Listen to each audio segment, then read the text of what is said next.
असं म्हणतात की हातावरील रेषा ह्या बदलणाऱ्या असतात, म्हणून हातावरील रेषावर विश्वास ठेवू नका, तर कर्तृत्वाच्या ठशावर विश्वास ठेवा. जग तुम्हाला पालटं घालता येईल. या विश्वासानं तुम्ही इथे आलात हे समजून इथे या वक्त्यांनी मार्गदर्शन केलेलं आहे.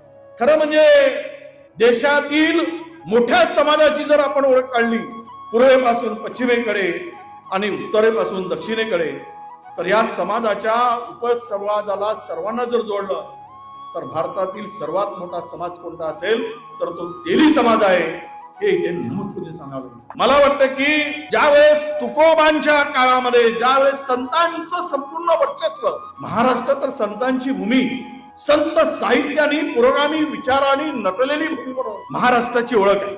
या महाराष्ट्राच्या भूमीमध्ये जर संतांच्या श्रेणीमध्ये सर्वप्रथम लिहिणारे वाचणारे संत कोण असतील तर ते संत श्रेष्ठ संताजी जगणारे महाराज आहेत. याचा अभिमान आपल्या सर्वांना असला.